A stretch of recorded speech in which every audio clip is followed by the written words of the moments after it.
Good morning to everyone.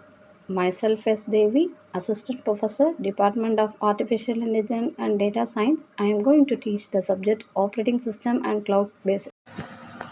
Today we are going to discuss about kernel architecture.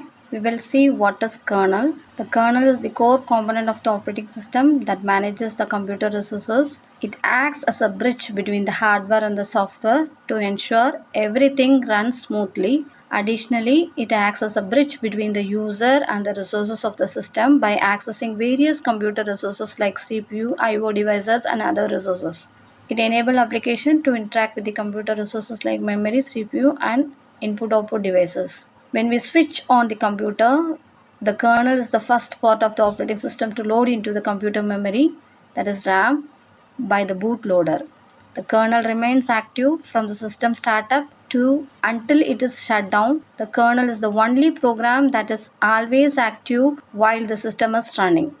Operating system can be implemented with the help of various structures. The operating system of the OS depends mainly on how the various components of the operating systems are interconnected and melted into the kernel. To discuss about two main architectures, monolithic structure and microkernel. The first one is monolithic structure. The monolithic structure, the kernel performs all functions such as file management, CPU scheduling, memory management, I/O management, and other operating system functions through the system calls. In microlithic structure, all the function components are included into one single kernel.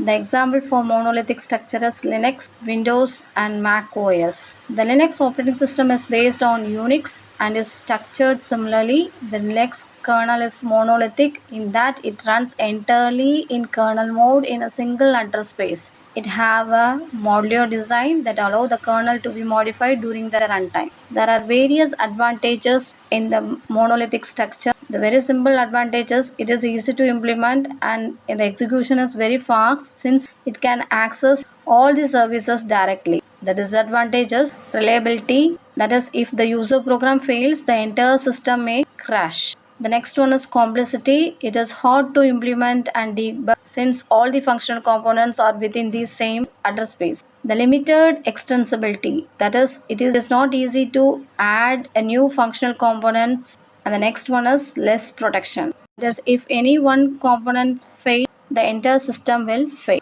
The next one, the second one is microkernel. Due to the disadvantage of the monolithic structure, microkernel is developed. In this structure design, only the essential components are kept in the kernel and all the non-essential components are implemented as a system and user program. This results in the smaller kernel called microkernel. The example for this monolithic kernel is, as the name implies, it is very small in size since it is known as microkernel. The example for this kernel is Symbian. The essential components such as basic process and memory management, inter-process communication, and other services such as file system, device drivers, all these are implemented in the kernel mode, whereas the other components are implemented in the user mode.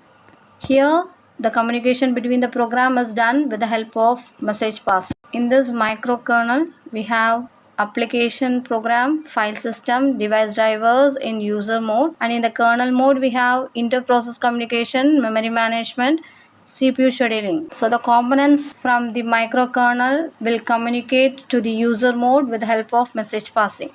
There are various advantages in the microkernel. The first one is the kernel is very small in size, so it needs very less memory space. The next one is modularity. It is easy to maintain and debug. That is, it is easy to update. No direct access to the hardware, which decreases the system crash. So if any one component fails in the user mode, it won't affect the system. Extensibility. It is easy to add new functional components. Flexibility. That is, it is easy to remove and add the functional components. It is more secure and reliable.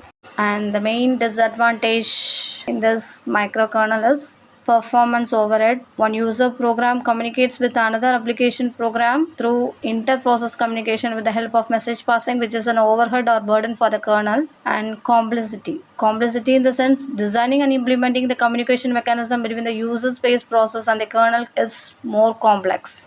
The development difficulty. This architecture can be more difficult than the development monolithic kernel because it requires more attention in designing the communication and synchronization mechanism. And it also uses more system resources such as memory and CPU.